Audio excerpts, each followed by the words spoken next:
Abra a sua Bíblia no livro de Atos. Falei, dia 26. É 26, né? 26, 15 horas, são nossas crianças. Abra a sua Bíblia no livro de Atos, capítulo de número 1, verso de número 9 ao verso de número 11. Meninos, vou precisar de vocês, porque a palavra é bem indigesta, e vocês vão me ajudar a colocar a goela abaixo, amém? Vamos fazer barulho. Vamos ver se a gente consegue manter a sua guitarra de base. Brunão, vai para a batera. Vai para onde Deus já te flui. Meu menino do baixo, é com você. Amém, meninos? Fiquem à vontade. Toca um que a igreja gosta, que pelo menos eles vão fazer cara de contente. Amém? Se coloca de pé, livro de Atos, capítulo de número 1, verso de número 9, 10 e 11. Quem encontrou diz amém? Diz assim: tendo dito isso, foi elevado às alturas enquanto eles olhavam, e uma nuvem o encobriu da vista deles. E eles ficaram com os olhos fixos no céu enquanto ele subia. E de repente, surgiram diante deles dois homens vestidos de branco, que lhes disseram: Galileus, o porquê vocês estão olhando para o céu? Este mesmo Jesus que dentre vocês foi levado aos céus, voltará da mesma forma como viram subir. Amém? Feche seus olhos por um momento. Pai de amor, nós te agradecemos. Nós já entregamos o nosso louvor a Ti. Senhor, nós entregamos o nosso sacrifício em oferta a Ti. Senhor, mas agora nós te pedimos que o céu venha e desça e fala conosco. Senhor, nós precisamos de algo, Jesus. Nós precisamos, Senhor, nós precisamos olhar para o lugar certo, fixar os olhos no lugar certo.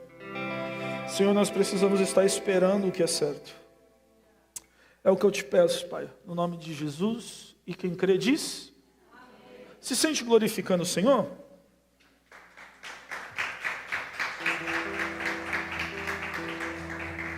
Aleluia. Querido, é uma ministração e uma palavra que particularmente eu já passei lendo inúmeras vezes, até mesmo que se nós formos falarmos de evangelho, não tem como falar de evangelho sem falar do livro de Atos. Se nós nos propormos a evangelizar, a ganhar almas, querido, todo o método está no livro de Atos. A gente não precisa ficar inventando nada. A gente precisa só seguir aquilo que Jesus mandou a gente seguir. Às vezes parece que nós precisamos criar algo mais chamativo, algo mais estrondoso, para que nós podemos ganhar almas, e não é isso. Uma vez foram perguntar para o Billy Graham, que já tinha mais de 1 milhão de conversões na mão dele, perguntar para ele como que ele fazia isso, como que dava volume às suas pregações. Ele disse: eu só acompanho o livro de Atos. Uma vez foram perguntar para Francis Chan, um dos maiores escritores cristãos que nós temos nos dias de hoje, e um dos homens que a igreja mais prospera em suas mãos. Ele abriu a primeira igreja dele no quintal da casa dele, e em 2 anos ele tinha 25 mil membros. Ele deixou essa igreja, foi fazer missões na China. Quando ele voltou para os Estados Unidos, ele montou uma outra igreja no quintal da casa dele, e hoje ela se encontra com 52 mil membros. Quando foi perguntar para ele como que a igreja na mão dele crescia de uma forma estrondosa, ele disse: eu apenas sigo aquilo que Cristo mandou nós fazermos no livro de Atos. Eu não tenho nada de diferente. Eu não trabalho com departamentos, eu só faço cultos, mas o que nós fazemos é pregar dentro das casas, e ponto, é o que eu faço. Muitas das vezes nós queremos inventar novamente a roda, nós queremos transformar o Evangelho, ou pior, deixar o Evangelho atrativo para que as pessoas venham através daquilo que pregamos. E deixa eu te dizer uma coisa, as pessoas não vêm através da nossa pregação, as pessoas vêm através dos sinais. Os sinais precisam acompanhar aqueles que creem. Então, quando nós falamos de evangelização, querido, a sua vida precisa ter sinais. Se não tem sinais de milagre, ninguém vai se interessar pela sua vida, porque ela é pacata tanto quanto aquele que está vendo.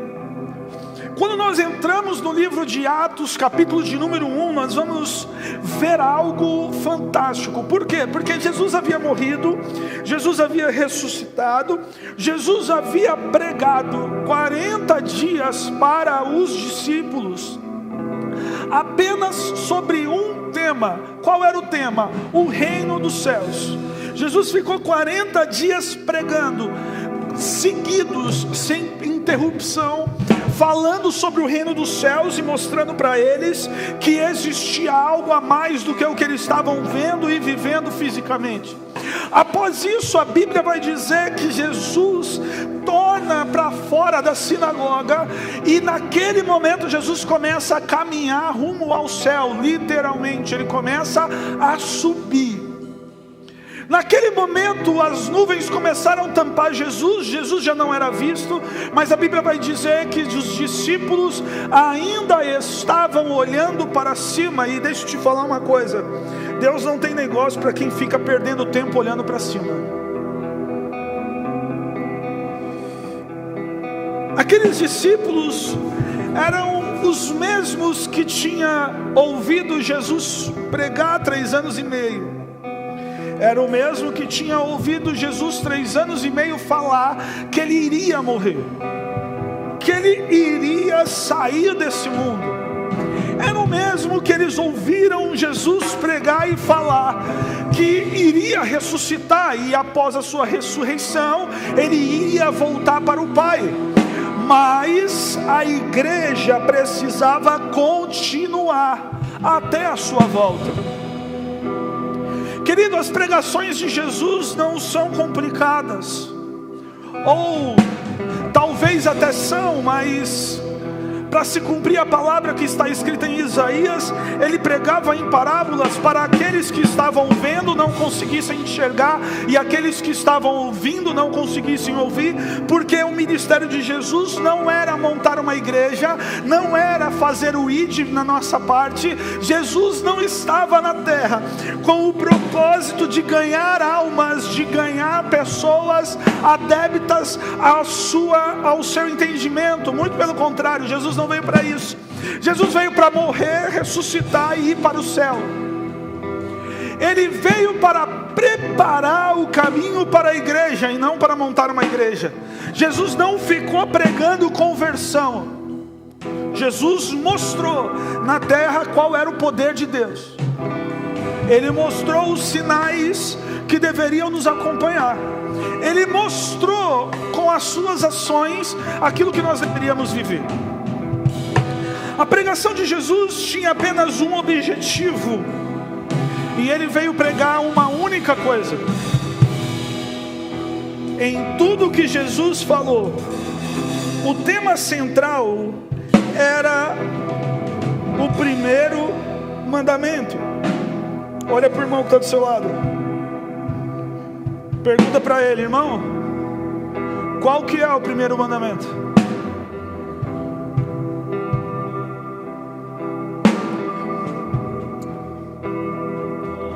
Existem alguns nos dias de hoje que colocam o amar o próximo como a si mesmo mais importante do que tudo que Jesus falou. Mas deixa eu te dizer uma coisa, querido, é impossível você amar o seu próximo se você não cumprir o primeiro mandamento. Jesus não veio falar sobre amor fraternal.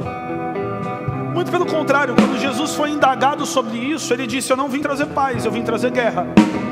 Eu vim trazer divisão entre o filho e o pai, e a filha e a mãe. Eu vim trazer divisão entre aquele que crê e aquele que não crê. Eu vim trazer divisão entre as luzes e as trevas. Não tem como a luz coabitar com as trevas. Ou as trevas se tornam em luz, ou a luz se torna em trevas. Por isso que Paulo vai pregar muito bem sobre isso no livro de 2 Coríntios, e ele vai falar: olha, jugo desigual é pecado. O que é um jugo desigual? Qualquer negócio, qualquer amizade, qualquer relacionamento conjugal, aonde uma pessoa crê e a outra não, é pecado. Paulo vai deixar isso muito bem claro, porque é impossível andar dois juntos se não estiverem de acordo. Existem muitas pessoas nos dias de hoje que padecem, que perecem, porque acreditam que precisam se misturar com o mundo para ganhar o mundo. Paulo não disse que ele se faz de louco para ganhar os loucos. Paulo estava dizendo: eu não sou um filósofo para ganhar os gregos. Ele não estava falando que ele iria entrar na loucura dos loucos para ganhar eles. Paulo tinha uma linha de raciocínio muito bem pré-definida, e Paulo pregava e ensinava com toda a autoridade e servidão que ele acreditava de Cristo. Quando Jesus começa a pregar na terra, ele ensina apenas uma coisa: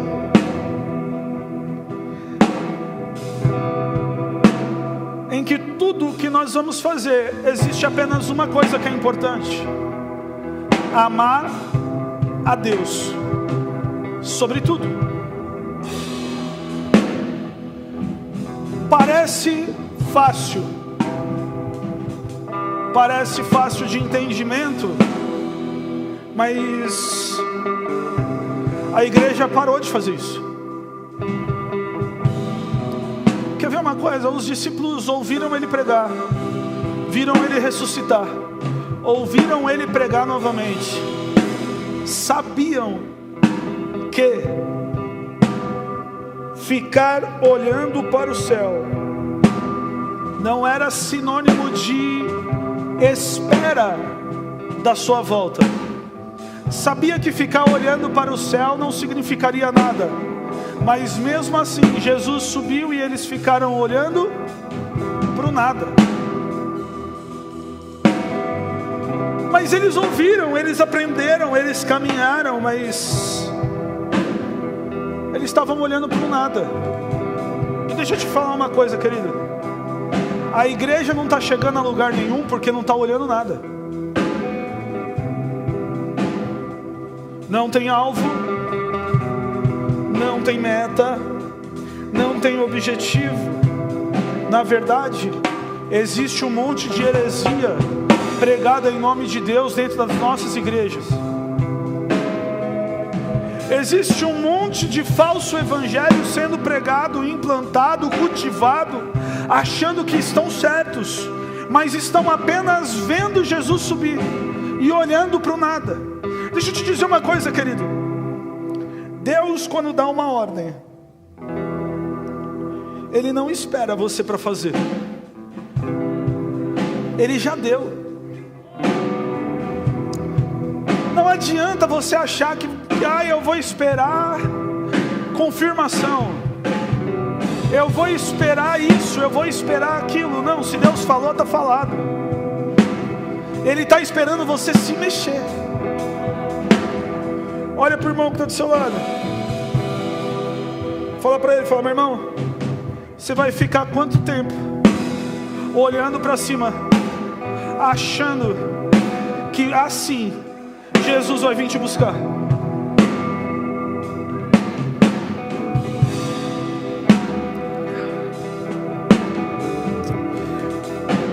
A igreja está atenta para coisas que não éramos para estar. A igreja está focada em coisas que não eram para nós estarmos focados. Quer ver uma coisa? Não existe pregação que mais se escuta nos dias de hoje em qualquer igreja a não ser o amor ao próximo. Temos que amar, temos que amar, temos que amar, temos que amar, temos que amar, temos que amar. Mas, querido, João vai deixar claro na primeira e na segunda epístola que é impossível você falar que você ama a Deus se você não ama o seu próximo. É impossível você amar a Deus e não amar o seu próximo.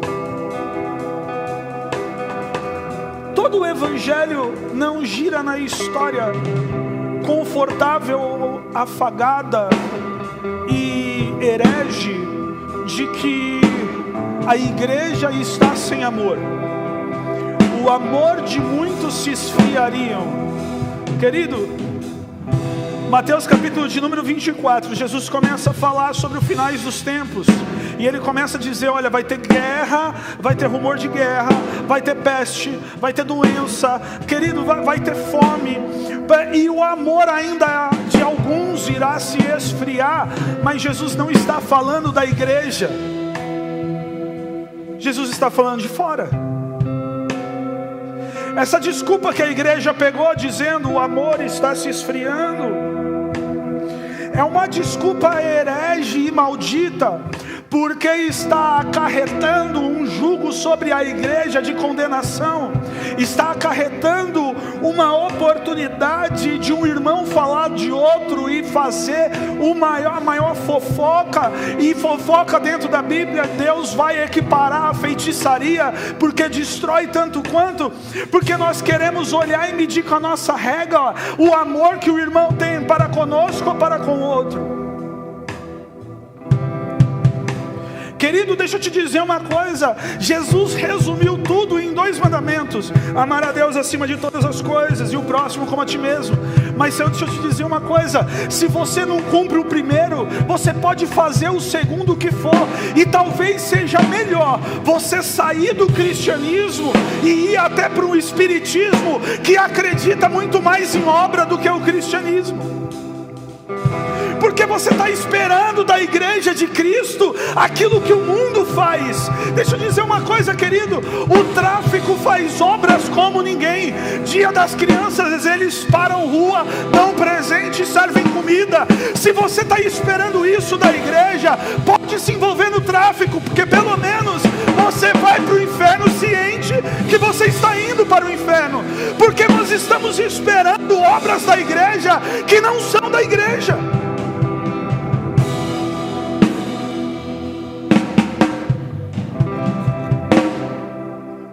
Estamos parados, olhando como o mundo está vendo a volta de Jesus. Deixa eu te falar uma coisa. Acontece uma tragédia e logo nós vamos ver os meninos da fé se revelar na rede social. Tornado na Flórida. Aí você vai ver algumas postagens dizendo: a volta de Jesus está mais próxima. Querido, o tornado na Flórida acontece desde que a Flórida existe. É um caminho de tornado. Não é sinal para a volta de Jesus. Jesus não disse que os sinais da volta de Jesus seriam naturais. Ele não disse isso. Os sinais da volta de Jesus seriam espirituais e só conseguiria ver aqueles que estão atentos. O anticristo não é um ser de rabo e chifre. O anticristo é uma cultura implantada principalmente dentro das igrejas. Nós estamos vivendo um evangelho progressista, um evangelho que precisa fazer você crescer, que precisa fazer você se sentir amado, que precisa fazer você se sentir aceito. E deixa eu te dizer uma coisa: evangelho de Jesus não é para isso. Nunca foi e nunca será. Jesus vai dizer: pode passar todas as coisas, mas a minha palavra não passa. Se nós não aprendemos a focar aonde a igreja precisa focar, nós vamos ser os falsos profetas da nossa geração, achando que estamos certos. Porque eu vou ser sincero, querido, nos dias de hoje, existe tanta asneira que é ouvida em nome de Deus. Nós julgamos, condenamos um islâmico quando ele coloca bombas no seu peito e em nome de Alá ele explode matando pessoas. Mas nós não julgamos e condenamos quando um cristão coloca fofoca na ponta da sua língua e se explode no meio da igreja matando pessoas.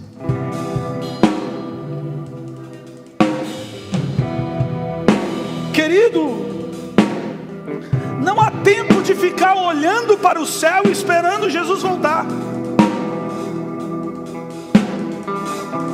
Não é do céu que vem o sinal, não é do céu que vem o motivo, não é do céu que vem a motivação de Cristo voltar. O que faz Cristo voltar é a movimentação da igreja e não do céu. Olha para o irmão que está do seu lado. Fala para ele, fala: meu irmão, existem duas coisas que precisamos combater: a curiosidade de quando Jesus vai voltar, e essa história de amar o próximo a qualquer custo. Isso não está na Bíblia.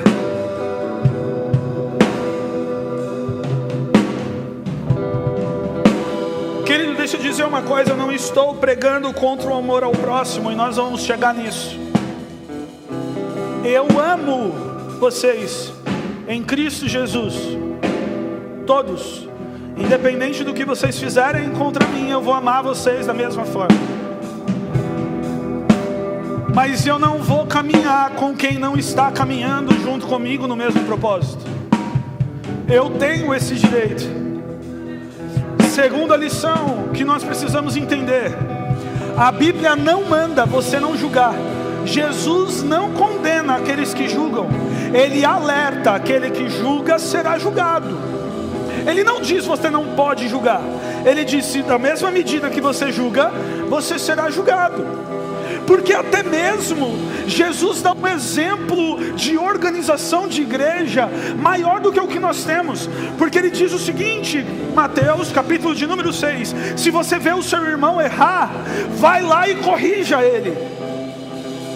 Se você vê o seu irmão errar pela segunda vez, chame o líder dele e corrija ele. Se você vê o seu irmão errar da mesma coisa pela terceira vez, trate ele como qualquer um dentro da igreja e apenas ora, porque aquele que não recebe a correção não é digno de ser chamado filho de Deus. Aquele que não obedece a palavra de Deus não pode ser chamado filho de Deus.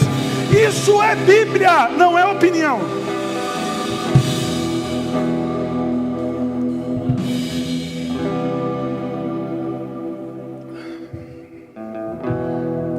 A igreja está tão curiosa por saber quando Jesus vai voltar, que, querido, estamos esquecendo todos os sinais que já aconteceram. Estamos esquecendo todo o terreno que já perdemos. Estamos esquecendo a guerra que nós perdemos. Porque deixa eu te explicar uma coisa. A Bíblia vai dizer que as portas do inferno, elas não prevalecem contra a igreja. Porta não é arma de ataque, porta é arma de defesa. Então a Bíblia está dizendo que quando a igreja avançar em cima do inferno, o inferno não consegue conter a igreja. Mas se nós pensarmos ao contrário, se não estamos estamos atacando, estamos sendo atacados. E se não estamos cumprindo com a palavra e estamos deixando o inferno nos atacar, eu duvido um cristão conseguir ficar de pé. Porque o inferno não está de brincadeira. A gente brinca de ser crente, a gente brinca de ser adorador, a gente brinca de ser pregador, a gente brinca de ser músico, a gente brinca de tudo dentro da igreja. Mas o inferno não brinca de ser inferno. Ele leva a sério tudo. Não tem como nós ficarmos esperando Jesus voltar, se na verdade, nos dias de hoje, existem pessoas no meio de nós, na nossa igreja, que nem conseguem se sentir salvos. Se Jesus volta hoje, querido, se você não sabe o que é salvação, não entendeu que você está sendo salvo, se Jesus voltar hoje, para você é o pior dia, porque é para a sua condenação.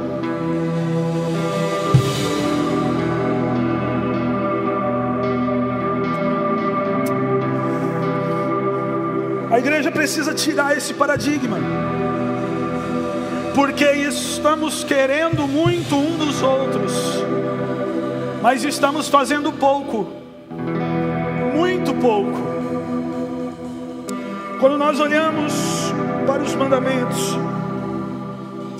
e nós vemos Deus dar para Moisés,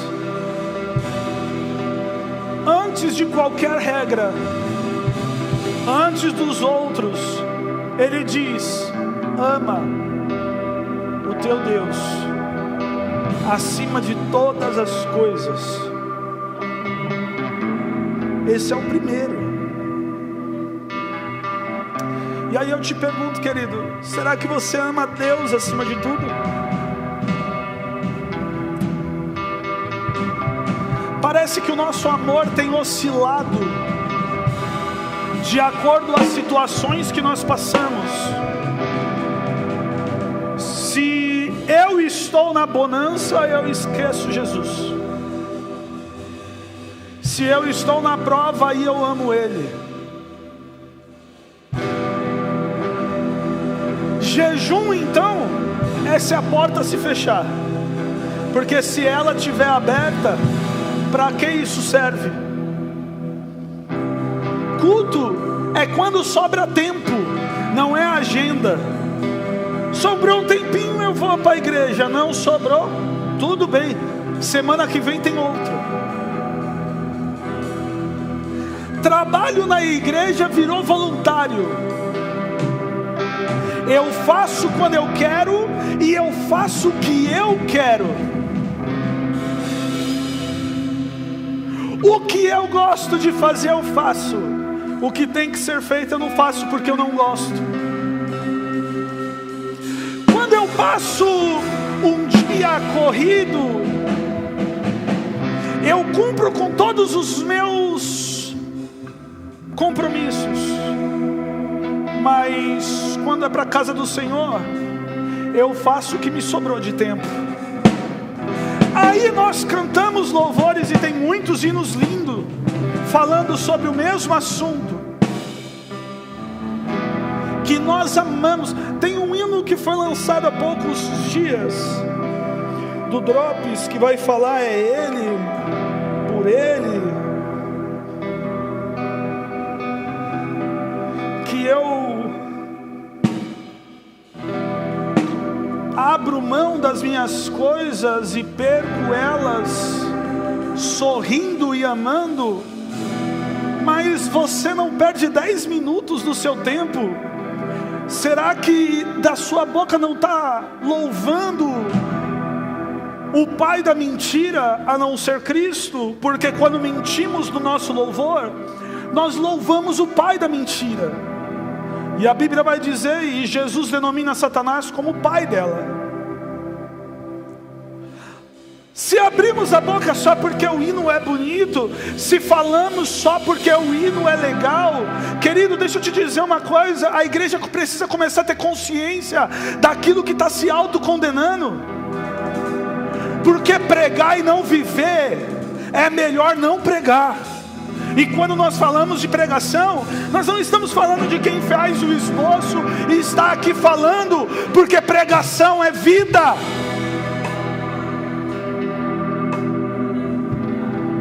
É levantar da sua cama, ele sendo o primeiro pensamento precisa ser dele, o primeiro falar precisa ser com ele, quando as coisas estão boas é ele, quando tudo der errado tem que ser ele, porque não dá para adorar dois senhores ao mesmo tempo. Estamos louvando mentira com os nossos lábios e acreditando que estamos cantando Maranata para nossa própria condenação.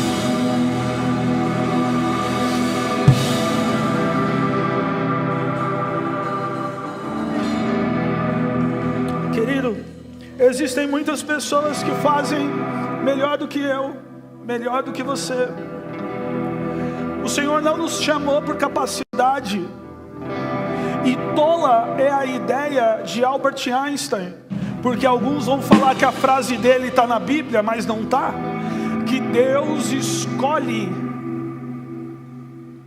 as pessoas e depois as capacita.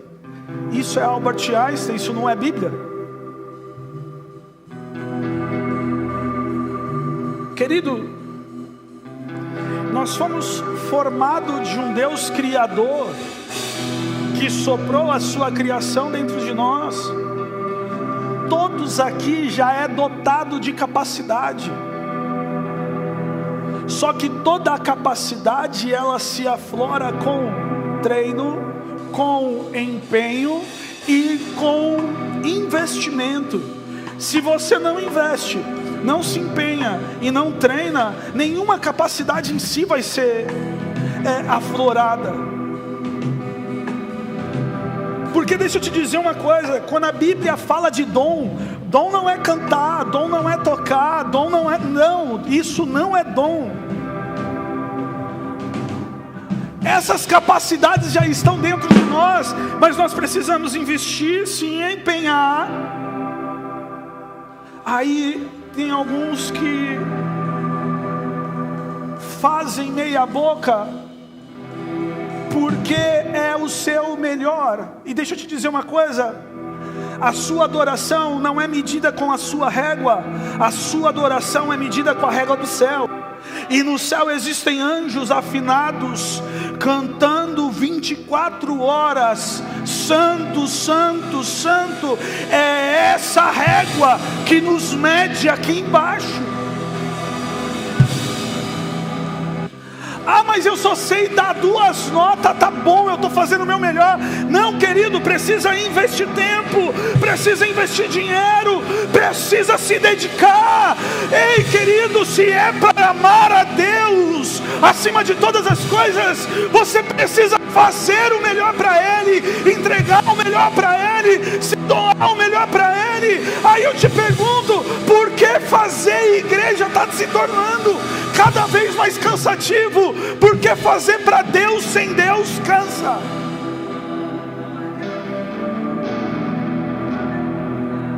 É leve quando você tem Jesus para carregar o seu fardo, mas quando você decide fazer para Ele sem Ele, se torna pesado.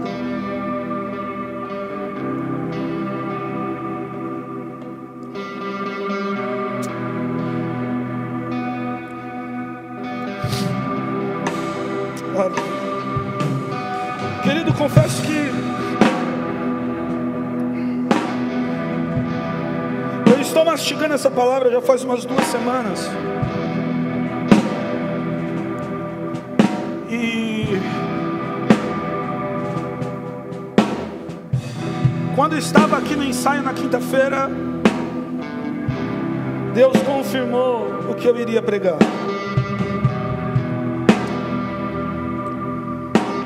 Com um dos louvores que nós ministramos. Querido, nós queremos tanto movimento, Nós queremos tanto pular, nós queremos tanto falar em línguas,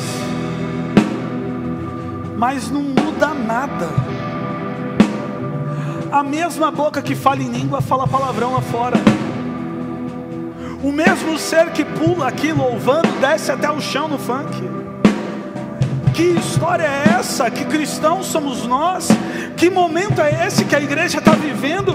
Normalizando todas as coisas, deixando de lado a santidade, deixando de lado os princípios, deixando de lado o amor a Deus, para pregar uma fé fingida.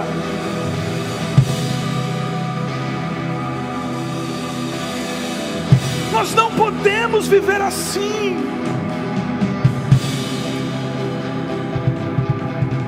Querido Deus, exige de nós mais.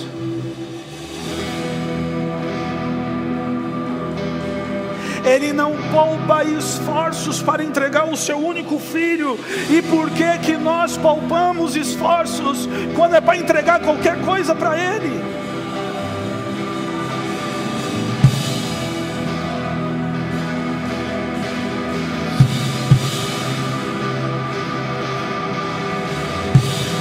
Apocalipse capítulo de número 2, Jesus vai dizer para João: mande à igreja de Éfeso essa carta. Eu sei que vocês estão sofrendo perseguição e estão aguentando. Vocês são resilientes, vocês aguentam a dor. Vocês colocam à prova todas as leis dos nicolaítas. E para que você entenda, os nicolaítas eram uma vertente teológica como o farisaísmo.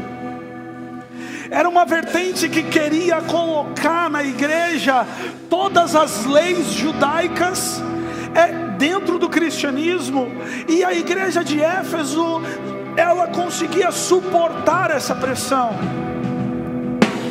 Vai dizer que eles trabalhavam muito bem, eles guardavam tudo da sua pregação. Mas Jesus diz: olha, mas eu tenho uma coisa contra vocês. Na Bíblia portuguesa vai dizer que Jesus fala: vocês abandonaram o primeiro amor. Algumas traduções mais modernas já vai mudar um pouco esse conceito, dizendo: vocês abandonaram as primeiras obras. Mas no texto original grego não diz isso. O texto original grego diz: vocês abandonaram o primeiro mandamento. Vocês fazem bonito, vocês resistem, vocês estão suportando até a perseguição, mas nada do que vocês fazem é para mim. Vocês não me amam mais do que tudo o que vocês fazem. Se tirar do cargo, desvia. Se mudar de posição, desvia.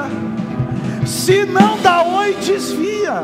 Por quê? Porque está focado nas coisas e não em Deus.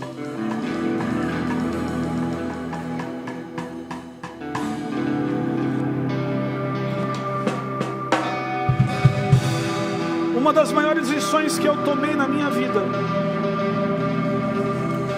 sobre essa questão foi quando eu retornei para a igreja. Deu alguns meses, eu estava novamente na frente da mocidade da minha igreja.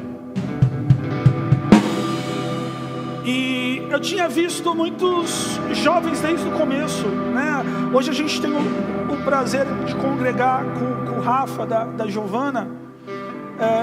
O Rafa, para vocês entenderem um pouco, que eu conheço poucos anos ele, mas ele era da classe das crianças, de 5 a 7 anos, quando eu já estava na frente da mocidade. E quando eu retornei para a igreja, eu assumi a mocidade. Estava o Rafa, estava o Samuel, que é o irmão dele, e alguns outros jovens, eram mais ou menos uns 30 jovens. Eu fiz o melhor em todos os momentos. Desde o ensaio, a visita, evangelismo, a pregação, a congresso, tudo. Só que chegou em uma reunião, meu pastor me chamou e disse: olha,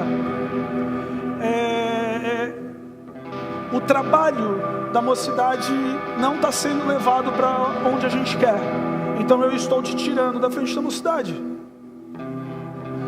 Querido, o primeiro pensamento na minha cabeça foi: nossa, mas eu estou fazendo tudo. Mas naquele momento eu falei: não, tá bom, amém, não tem problema não, eu saio. A pastora aí também cuidava da mocidade. Para você ter uma ideia, ele tirou eu e não tirou ela. Eu saí. Eu falei: não tem problema, você pode contar comigo, que você precisar. Ele: não, mas você fica com a classe de jovens da escola dominical, tal. Eu falei: não, pessoal, tô aqui para servir. O que o senhor precisar de mim. E sentei. Os primeiros dias foi um pouco estranho, porque eu estava com a visão que estava fazendo o meu melhor, me doando. Só que no passar dos dias eu entendi. Não é que o meu trabalho era inútil naquele momento. É que a forma que eu trabalhava não estava ornando com a visão que a igreja que ele queria. E tudo bem. Tudo bem. Querido, eu fiquei no altar. Eu não troquei de igreja, eu não desviei. Até mesmo que de desviada eu dava aula. Eu fiquei obedecendo, sendo treinado. Porque quando a gente fala que a gente é treinado, não é os sims que nos treinam. O que nos treina são os nãos. Não é o sim. Querido, quantas vezes eu cheguei no meu pastor e falei: olha, sábado eu vou tocar num congresso. Posso? Ele: você está pedindo ou você está me comunicando? Eu não sabia o que responder. Eu falei: acho que eu estou comunicando, porque não tem nada aqui no sábado. E ele disse: não, você não vai, porque você se comprometeu primeiro lá antes de falar comigo. E querido, eu abaixava a minha orelha, ficava em casa, mas eu não ia desobedecer ele. Certo ou errado era o meu pastor. Nós estamos vivendo uma geração, um tempo de igreja, que o não faz as pessoas desviarem. Que se acontece alguma coisa, se entra um irmão aí que você conhece, passa e não te cumprimenta, o comentário dentro de casa vai ser: nossa, olha, esse é o amor que a igreja prega. É, querido, esse não é o amor que a igreja prega. A igreja não fala para você falar mal dos outros. Se o irmão passou, por que você não vai dar um abraço nele? Porque dia mal todo mundo tem. Agora, existem pessoas, querido, que estão de alecrim dourado dentro da igreja. Existem pessoas que dentro do evangelho estão com a síndrome do Peter Pan. Elas não crescem, só tomam leite. E querido, espiritualmente precisa começar a crescer. A coisa precisa começar a ornar. Jesus precisa começar a ser visto nas pessoas. O culto precisa subir de nível, querido. Porque todo domingo, toda quarta, ouve uma palavra e vai embora para sua casa e nada muda. Isso não é evangelho. Só que o problema, sabe qual que é o maior desafio de quem prega? Sabe qual que é o maior desafio de quem prega? É que nós pregamos para um público que cada um tem um nível de espiritualidade diferente. Só que todos precisam entender a palavra. E muitas das vezes nós precisamos engolir coisas porque nem todos vão entender. Os meninos que pregam aí podem me confirmar, o Diegão, que não é assim? Filho, tem hora que precisa não, porque a gente está lidando com o leite. Mas deixa eu te dizer uma coisa, querido. Criança só pode tomar leite até os 5 anos. Passou de 5 anos, criança nenhuma tem enzima para digerir o leite. Nós somos o único animal que toma leite depois de velho. Por isso que você vê quantas pessoas que têm intolerância à lactose. Por quê? Porque o nosso intestino não é mais para suportar leite, é comida.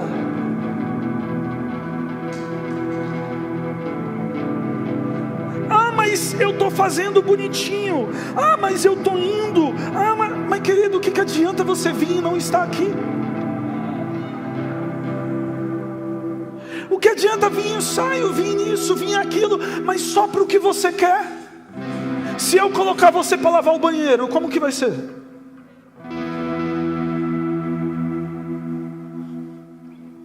Porque a gente lava o banheiro toda quarta-feira, querido.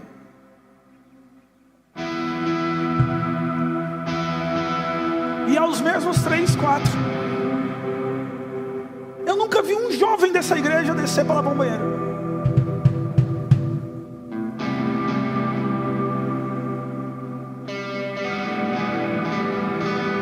Estão com a força, mas força para quê?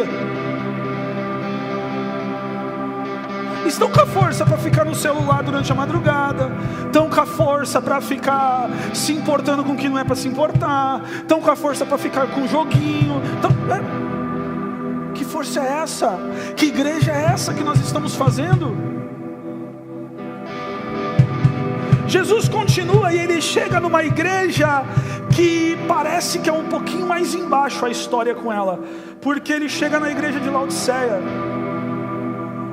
A igreja de Laodiceia é uma igreja relevante para o livro do Apocalipse. E fazer um merchan. Eu tenho um capítulo só para a igreja de Laodiceia. Querido, a igreja de Laodiceia é tão interessante porque a gente vai ver uma das palavras que mais conhecemos. Olha, eu tenho contra você. Você não é quente e você não é frio. Por você ser morno, eu vou vomitar vocês. Mas vamos lá, o contexto da igreja da Laodiceia. Laodiceia vive e é fundamentada, e ela existe até hoje. Ela é um vale na Turquia, e nesse vale existe muito abalo sísmico. É um ambiente que eles são acostumados a ter terremoto, é normal. Nesse tempo que João escreveu, mais ou menos no ano 70 depois de Cristo, que ele escreve a carta para Laodiceia, Laodiceia tinha passado um dos piores terremotos da sua história, e toda a cidade tinha vindo abaixo. Só que Laodiceia era uma das cidades, ela só perdia para Roma, mais rica do Império Romano. César decidiu mandar mensageiros para Laodiceia, perguntando o que eles estavam precisando, porque como que eles iriam reconstruir a cidade? Os governantes de Laodiceia disseram: não, a gente não precisa de nada, a gente é rico o suficiente.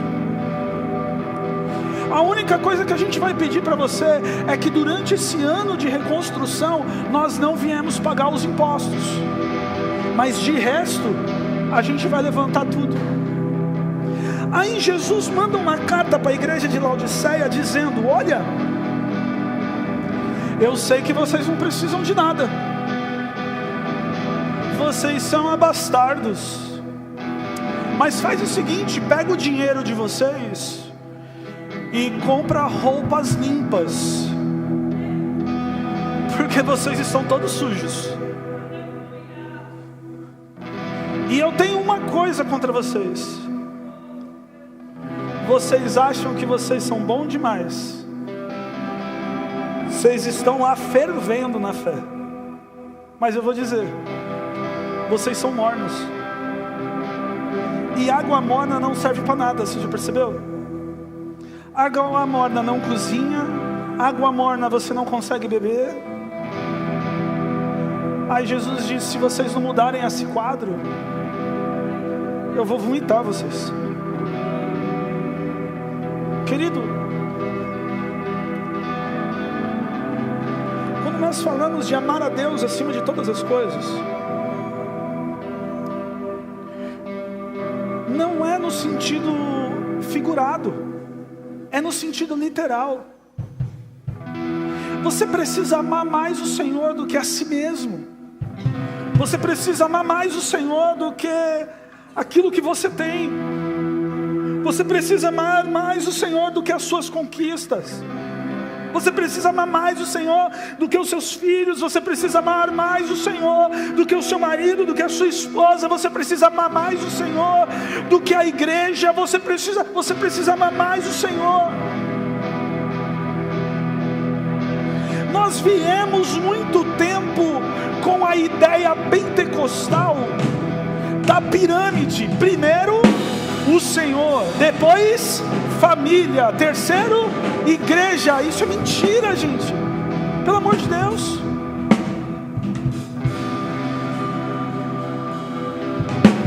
Como que você consegue amar mais o Senhor se você não faz para Ele de todo o seu coração?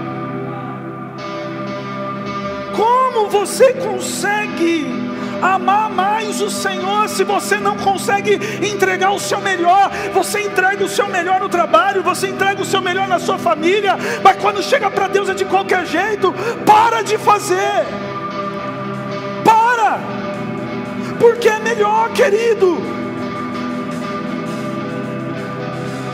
Porque você está fazendo para a sua própria condenação. Quando Paulo fala: olha, eu vou te ensinar como eu também fui ensinado.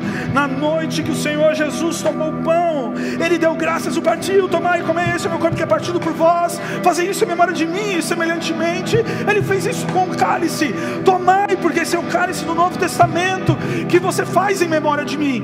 Mas todas as vezes que comeres esse pão e beberdes esse cálice, examine-se o homem a si mesmo.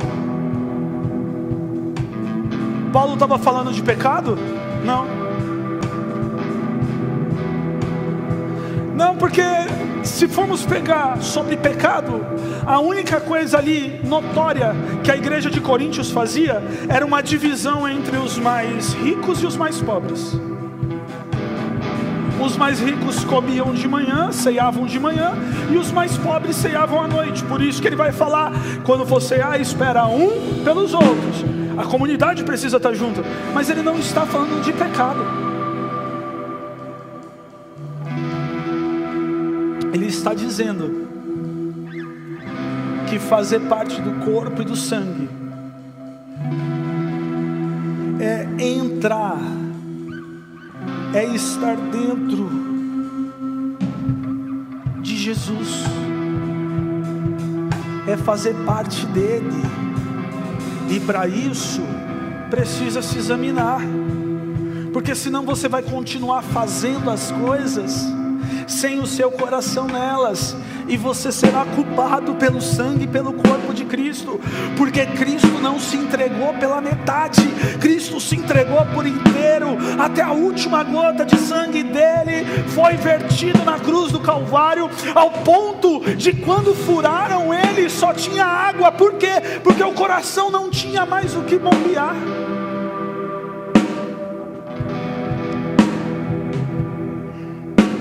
Feche seus olhos por um momento.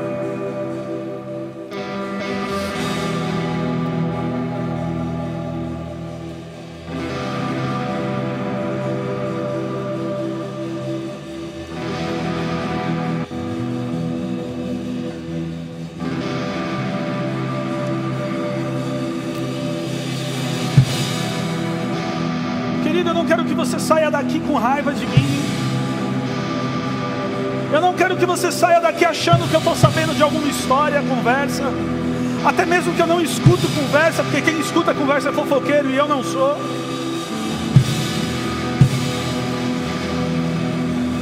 Mas se Deus mandou nós pregarmos isso, é porque Deus quer falar isso à igreja.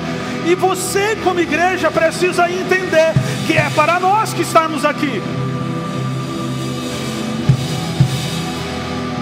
Sabe por que o evangelismo não funciona? Não funciona porque ninguém ama a Deus acima de tudo. Ama no tempo que sobra. Ama quem fala, quem gosta, quem... Não, querido. É toda criatura, não é amar quem você gosta.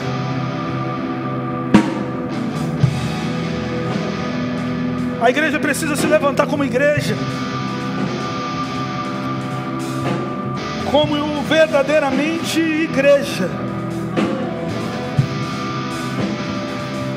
Se constranger das palavras que são pregadas, se constranger dos momentos que nós falhamos. Mas parece que os momentos de culto trazem até um remorso, uma vergonha enquanto está dentro da igreja, mas quando chega em casa, eu sou o assunto da sua mesa.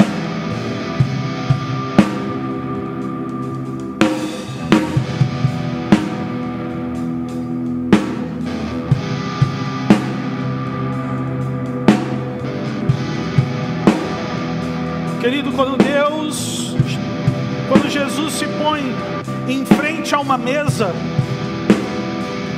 Ele faz duas coisas só: ou Ele senta e ceia, ou Ele vira e derruba tudo.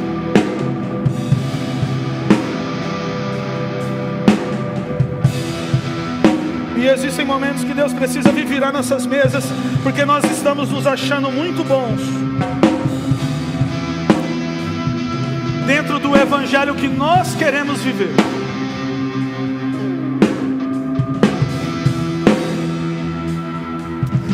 Então esse momento, querido, eu não vou fazer apelo, eu vou encerrar o culto em 3 minutos.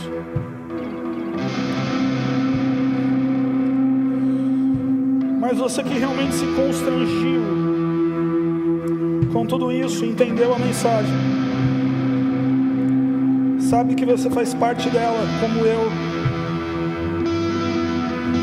Eu convido você a dobrar o seu joelho no seu lugar e pedir perdão para Ele,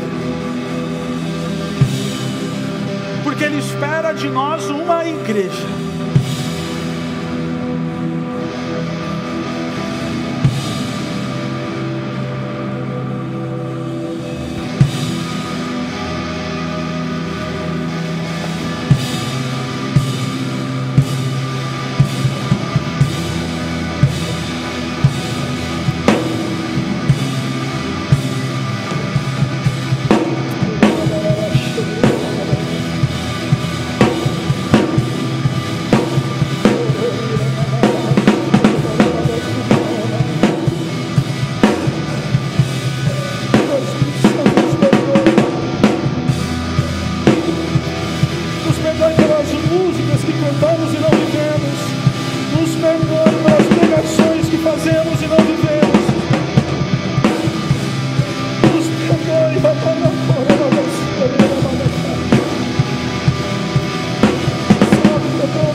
do nosso Senhor e Salvador Jesus Cristo, o amor de Deus Pai, a comunhão do Espírito Santo seja acrescentado sobre todos.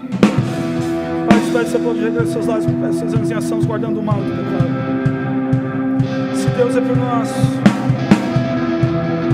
se Deus é por nós, Deus é por nós.